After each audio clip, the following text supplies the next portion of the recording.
अमरावती निवडणुकीत पैसे वाटपाचा आरोप करणाऱ्यांवरच गुन्हा. वंचितचे निलेश विश्वकर्मा जिल्हाधिकारी कार्यालयात धडकले. अमरावती जिल्ह्यात 2 डिसेंबर रोजी संपन्न झालेल्या नगर परिषद नगरपंचायत निवडणूक मतदान प्रक्रियेत चांदूर रेल्वे येथील पंचायत समितीजवळ भाजप उमेदवाराच्या पती आणि 2 मुलांनी पैसे वाटप केल्याचा आरोप वंचित बहुजन आघाडीचे प्रदेशाध्यक्ष निलेश विश्वकर्मा यांनी केला होता. पैसे वाटप करीत असताना वंचित कार्यकर्त्यांनी फोटो चित्रीकरण केले. या दरम्यान त्याचवेळी जिल्हाधिकारी आशिष येरेकर मतदान केंद्र मतदान प्रक्रियेची पाहणी करण्याकरिता आले असता निलेश विश्वकर्मा यांनी सर्व प्रकार त्यांच्या समोर स्पष्ट केला. जिल्हाधिकारी येरेकर यांच्या समोरच त्यांच्या सुरक्षा रक्षक पोलिसाला सुद्धा विश्वकर्मा यांनी खडे बोल सुनावले होते. कलेक्टर तुम्ही आले कशासाठी असा जिल्हाधिकारींना सवाल करून कलेक्टरला मारून राहिलो का असा थेट प्रश्न सुरक्षा रक्षकाला जिल्हाधिकारी येरेकर यांच्या समोरच करण्यात आला. नेमकं मतदानाच्या दिवशी 2 डिसेंबरला प्रकरण काय घडलं त्यावर एक नजर टाकूया असं सांगितलं. पण काही दिवसांनंतर उलट माझ्यावरच गुन्हे दाखल करण्यात आले. यावर 8 डिसेंबर रोजी निलेश विश्वकर्मांसह इतर पदाधिकाऱ्यांच्या वतीनं जिल्हाधिकारी कार्यालयात धडकले. निवडणुकीच्या दिवशी जिल्हाधिकाऱ्यांनी तुमची सातवी चकमक उडवली होती. भाजपने त्याच्याकडे कुठेतरी पैसे वाटल्याचा आरोप तुम्ही केलेला होता. नंतर तुमच्या थेट पोलिसांनी गुन्हे दाखल केले. त्यानंतरची काय भूमिका आहे तुमची? ज्या दिवशी 2 तारखेला मतदानाच्या दिवशी पंचायत समिती कार्यालय चांदूर रेल्वे हे उघडं असून तिथून भाजपचे जे उमेदवार आहेत त्यांचे पती बैजू मेटे आणि त्यांचे सर्व सहकारी त्यांचे 2 मुलं हे तिथून थार गाडीतून पैसे वाटप करत होते. मागील 2 तासापासून हा सर्व कृत्य सुरू होतं. आम्ही तिथं पोहोचलो.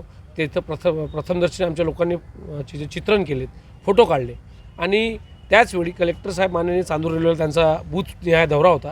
तिथं आम्ही त्यांना मेसेज दिला की आम्हाला भेटायचं आहे.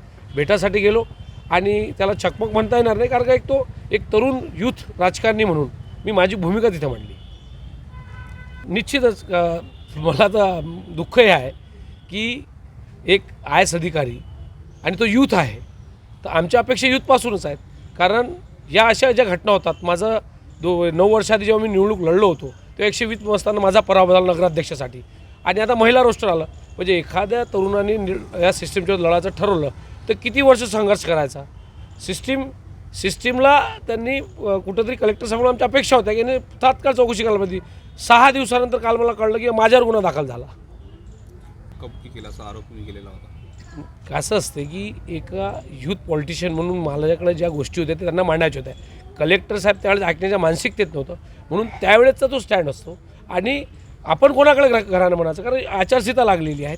आचारसंहितेत कोण आहे? जिल्ह्याचे बॉस कलेक्टर असतात आणि कलेक्टरने ते ऐकून घेऊन त्याच्यावर तुरंत कारवाई केली याची आमची अपेक्षा होती. आज मोठ्या संख्येने वंचितचे सर्व पदाधिकारी आलेले आहेत, शिवसेनेचे पदाधिकारी आलेले आहेत, राष्ट्रवादीचे दोन्ही गटाचे पदाधिकारी आले आहेत. इथून आम्ही थेट आता कमिशनर साहेबांना गाठू आणि निश्चितच अशा जर तरुण राजकारण दाबण्याचा प्रयत्न असेल मग चांगल्या लोक राजकारणात येणार नाही ना. विभागीय मागणी हीच आहे की स्वयंस्पष्ट तक्रार आम्ही दिलेली आहे. एकदम स्पष्ट तक्रार फोटोसहित फुटेजसहित त्याच्यावर व्हिडिओवर कारवाई झाली पाहिजे होती. त्यांची चौकशी लागली पाहिजे होती. ज्या लोकांनी पैसे वाटले त्यांचे फुटेज आम्ही दिले आहे. ती कोणती कारवाई न होता उलटा चोर कोतवाल झाले. मीच कंप्लेंट केली. मीच एवढा मोठा मुद्दा प्रशासकीय मुद्दा तुमच्यासमोर आणून देतो आहे की एवढी चांगली लोकशाहीचा उत्सव सुरू आहे त्याला गालबोट लावण्याचं काम आपल्या अमरावती जिल्ह्यात होत आहे आणि त्याच दिवशी त्याच बूथवर कलेक्टरसुद्धा आहेत. त्यांनी तर उलट याला इंटेन्सिव्ह घेऊन तात्काळच्या कारवाई करून मेसेज द्यायला पाहिजे महाराष्ट्रात की अशा पद्धतीचं करप्ट जे लोकशाहीच्या उत्सवाला काळीमा फासण्याचं काम सुरू आहे ते मी थांबवणार. लोकनायक न्यूज